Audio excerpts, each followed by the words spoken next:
If you're gearing up for an interview with Ernst Young, one of the leading accounting firms globally, preparation is key. This video will provide you with a guide to the top 24 interview questions you can expect, along with the best responses. 1. Why do you want to work for EY? I want to work for EY because it is renowned for its commitment to fostering an inclusive and diverse work environment.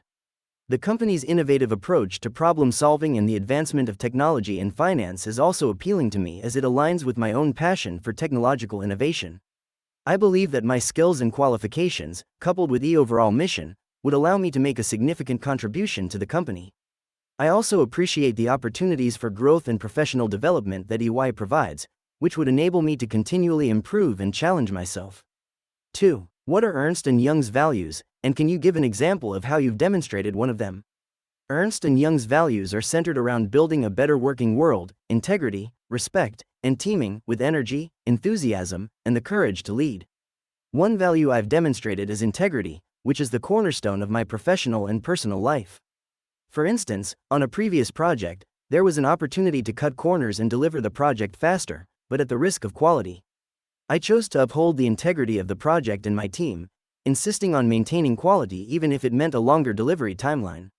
I believe in doing what is right, even when no one is watching, which is a direct reflection of Ernst & Young's value of integrity. 3. Describe a time you contributed to high-performing team. I was part of a project team tasked with developing a new software application within a tight deadline. At the beginning, the team was struggling with communication and meeting the set milestones.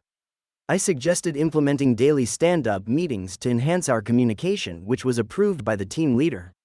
This simple change significantly improved our productivity and we were able to complete the project on time with high quality. This experience taught me the importance of communication in a team setting and how small changes can have a large impact on performance. 4. What do you think are your top 3 strengths and why? In my perspective, my top 3 strengths are adaptability, leadership, and problem solving. Adaptability has been crucial in my professional journey as it has allowed me to adjust swiftly to various changes in the workplace. This has often led to me being able to take on new tasks and responsibilities with ease, ultimately contributing to the success of my team. Leadership is another strength that I consider vital. I have led various projects and teams throughout my career, and have consistently ensured that every member feels valued and heard. This has resulted in improved team dynamics and increased productivity. Lastly, my problem-solving ability sets me apart. I have a knack for identifying issues and finding efficient solutions promptly. This has not only increased the efficiency of my work but has also benefited the teams I've been part of, as we've been able overall to achieve our goals more effectively. 5. Tell me about a time you had to adapt to a significant change at work or school. During my final year at university, one of my major project supervisors had to take an unexpected sabbatical, which resulted in me being assigned a new supervisor. This was a significant change as the new supervisor had a different working style and also suggested a different approach to my project. I remained open-minded and flexible, learning to quickly adapt to this change. I took initiative, stayed communicative and receptive to my new supervisor's feedback. This experience taught me the importance of adaptability and resilience in the face of unexpected changes. My ability to quickly adapt and work collaboratively with my new supervisor led to the successful completion of my project. 6. How do you stay up to date with developments in your field? Staying updated with the latest trends and advancements in my field is of utmost importance to me. I use various methods to keep myself informed. I subscribe to industry-specific journals and newsletters and regularly attend webinars and workshops. I also actively participate in online forums and discussion groups where professionals from my field share their insights. Online courses are another resource that I often use to learn about the latest technologies and methodologies in my field. Finally, I believe in the power of networking. I try to connect with other professionals in my field to exchange knowledge and learn from their experiences. 7. Describe a situation where you had to explain a complex concept to someone with limited knowledge of the subject. In my previous role as a project manager, I often had to communicate complex technical concepts to clients with limited knowledge in the field. One such instance involved explaining the intricacies of a new software system we were implementing to a client who was not very tech-savvy. I adopted a simple, step-by-step approach, using analogies and examples from daily life to relate to the technical aspects. I also prepared visual aids to facilitate understanding. This experience taught me the importance of effective communication and adaptability to ensure that the message is not only delivered but also understood. 8. How do you prioritize tasks when working on multiple projects simultaneously? When handling multiple projects simultaneously, effective prioritization is critical. My approach involves understanding the deadlines, scope, and significance of each project. I then categorize tasks based on urgency and importance. Tasks that are both urgent and important are prioritized first. I also make sure to create a detailed schedule and stick to it, breaking down large projects into manageable tasks. In case of any uncertainties or potential delays, I communicate promptly with my team or manager to ensure everyone is on the same page. I also make use of productivity tools, like project management software, to help keep track of tasks and deadlines. This approach not only helps me stay organized and focused, but also ensures that I deliver quality work within stipulated timelines. In addition, I always account for unexpected changes or challenges, ensuring I have a buffer time in my schedule. This way, I can adapt and adjust my plan as needed. By being proactive and strategizing effectively, I am able to manage multiple projects simultaneously without compromising on quality and timeliness. 9. Give an example of a time you identified and solved a problem at work or school. During my internship at ABC Corporation, I noticed that the communication between our team members was lacking, leading to a decrease in productivity and efficiency. The main issue was that everyone was using different platforms to share and discuss work-related issues, creating confusion. I decided to address this problem by proposing a unified platform for team communication. After conducting comprehensive research, I suggested the use of Slack, as it was user-friendly and could integrate with multiple other platforms we were using.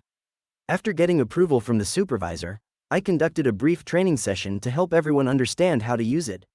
Within a week, the communication among team members improved significantly, and so did our productivity. 10. How do you handle constructive criticism? Constructive criticism plays an essential role in personal and professional growth. It can be challenging to accept at times, but I understand that it's beneficial for improvement. My approach is to listen attentively without interrupting, trying to understand the perspective of the person giving feedback. I consider it a learning opportunity rather than seeing it negatively. If the feedback is unclear, I ask for clarification to ensure I fully understand. Then, I reflect on it, identify areas for improvement, and make necessary changes. I believe that this approach helps me grow professionally and personally, and makes me better at my job. 11. Describe a time when you had to work with someone whose working style was very different from yours. In the past, I had to work with an individual who had a more laid-back approach compared to my proactive and organized style. Initially, it was challenging as our methods seemed incompatible. However, I realized that it was an opportunity for me to learn and grow. I started by trying to understand his perspective and how he approached tasks. We had a candid conversation about our working styles, where I expressed my concerns and also acknowledged his efficiency. We agreed on a middle ground, combining the strengths of our individual styles. This experience taught me the importance of flexibility and adaptability in a diverse workplace. It also emphasized the value of communication in resolving conflicts and strengthening team relations. 12. What's your approach to building relationships with clients? Building relationships with clients is a crucial aspect of my work ethic. Firstly, I believe in the importance of effective communication. This means not only expressing my ideas and advice clearly but also listening attentively to the client's needs and feedback. Secondly, I strive to always deliver on my promises and meet deadlines, as it helps to build trust and reliability. Lastly, I constantly seek to understand the client's industry and challenges better, which allows me to provide informed advice and solutions. These strategies have always served me well in fostering strong, long-lasting professional relationships. 13. How do you ensure accuracy in your work? As an individual who is detail-oriented, I have developed systems and strategies throughout my career to ensure accuracy within my work. Primarily, I double-check all my work and utilize technology, such as project management and time tracking tools, to stay organized and avoid mistakes. I also believe in the power of collaborative work environments and often seek peer reviews of my work. This practice provides fresh perspectives and helps in identifying any potential errors that I might have overlooked. Additionally, I set realistic deadlines and ensure that I have enough time for thorough review and revisions. This approach has significantly helped me maintain a high level of accuracy in my work. 14. Tell me about a time you had to meet a tight deadline. How did you manage it? I was once assigned a project at work that required a quick turnaround due to a sudden shift in client needs. I recognized that the deadline was tight, but I also knew that delivering high-quality work on time is critical in my job. I started by breaking down the project into smaller, manageable tasks and set mini deadlines for each task. This helped me stay organized and keep track of my progress. I also made sure to communicate regularly with my team to ensure everyone was on the same page and that we were all working efficiently towards our common goal. Despite the pressure, we managed to complete the project on time without compromising on quality. This experience taught me the importance of time management, teamwork, and effective communication when working under pressure. 15. How do you stay motivated during repetitive tasks? I find motivation in repetitive tasks by focusing on the value they bring to the bigger picture. I understand that even the most routine tasks have a significant impact on the success of a project or the organization. I also set mini goals for myself to make the process more engaging and rewarding. Additionally, I try to mix up my workday with varied tasks to keep things interesting. This allows me to maintain my productivity levels and deliver quality work consistently. By viewing repetitive tasks as a challenge rather than a mundane activity, I am able overall to find motivation and remain focused. 16. Describe a situation where you had to persuade someone to see things from your perspective. In one of my previous roles, there was a project that required a different approach than what was traditionally used. Despite resistance, I believed my strategy would be more effective. I started by listening to the concerns of my colleagues, acknowledging their points, and then presenting my perspective. I backed up my idea with evidence and real-life examples, showing how this approach had been successful in similar circumstances. This helped them understand my viewpoint. A positive dialogue helped me achieve consensus and we successfully implemented the new approach, leading to great results. 17. How do you handle conflicts within team? I believe that conflicts are often a result of miscommunication or misunderstanding. Hence, my approach to handling conflicts within a team is to first ensure that all parties involved have a clear understanding of the issue at hand. I would initiate an open discussion where everyone gets a chance to voice their concerns and perspectives. This often helps in identifying the root cause of the conflict. Once this is clear, I try to facilitate a solution that is agreeable to all. I have found that this approach not only resolves the conflict but also strengthens the team by fostering mutual respect and understanding. 18. What's your experience with data analysis tools? In my previous role as a data analyst at XYZ Corporation, I routinely used a variety of data analysis tools. For instance, I relied heavily on SQL for data extraction, querying databases, and performing ad hoc analysis. I also used Python's data manipulation libraries such as Pandas and NumPy frequently. For data visualization, my go-to tool was Tableau, which made it easy to interpret complex data and share findings with my team. In addition, I am experienced in using advanced Excel features like pivot tables, VLOOKUP, and macros. This blend of tools has equipped me with a diverse skill set in data analysis. I am always eager to learn new tools and methodologies to enhance my data analysis capabilities. For instance, I am currently self-learning R programming for statistical analysis. This adaptability and willingness to learn are key strengths that I would bring to the EY team. 19. How do you ensure you maintain good work-life balance? Balancing my professional and personal life is something I put great emphasis on. I believe that it's crucial for maintaining high levels of productivity and avoiding burnout. I usually plan my week ahead, prioritizing my tasks based on their urgency and importance. This helps me to stay organized and manage my time effectively. I also make sure to allocate time for relaxation and hobbies. This helps me to rejuvenate. I have found that regular exercise and meditation also play a big role in maintaining my mental health.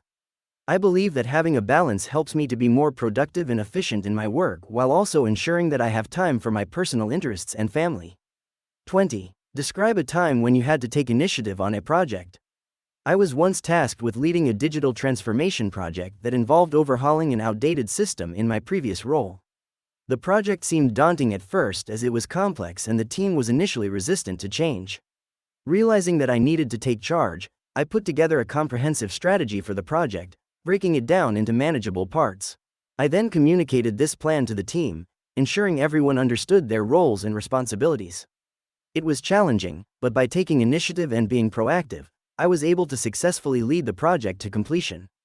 The new system greatly improved the company's efficiency and the team's productivity. 21. How do you approach learning new technologies or methodologies? In this ever-evolving digital age, there is a continuous need to learn and adapt to new technologies and methodologies. My approach is a blend of eagerness, structured learning, and practical application. Firstly, I understand the importance of staying abreast of new technologies, so I maintain a level of curiosity and willingness to learn. I use a variety of resources such as online courses, webinars, industry blogs, and forums to gain knowledge. Secondly, I believe in structured learning. I create a learning plan that includes goals, timelines, and resources. Lastly, I strongly believe in practical application. Once I have grasped a new concept, I apply it to real-world scenarios or projects. This helps to cement the knowledge and provide me with a deeper understanding. 22. Tell me about a time you made a mistake at work. How did you handle it? As a young intern, I once sent out an important company email without thoroughly proofreading it. On realizing my error, I immediately informed my supervisor, apologized for my mistake, and took responsibility for it. I then sent out a corrected version of the email. From this experience, I learned to always double-check my work regardless of how confident I am. This incident taught me that everyone makes mistakes, but what matters most is how we learn and grow from them. 23. How do you ensure effective communication within team? In fostering effective communication within a team, I believe it's crucial to cultivate an environment of openness and transparency. I, as a team member, always encourage my colleagues to freely share their thoughts and ideas, as well as their concerns. Regular team meetings and one-on-one discussions are integral for this process. It's also important to ensure everyone understands their roles, responsibilities, and the goals of the project. Utilizing technology for communication also boosts efficiency, be it through emails, instant messaging, or project management tools. Finally, acknowledging and appreciating each member's contribution fosters a positive team atmosphere, leading to improved communication. 24. What do you think are the biggest challenges facing the professional services industry today? The professional services sector faces numerous challenges in this era. Rapid technological advancements require constant adaptation and reskilling.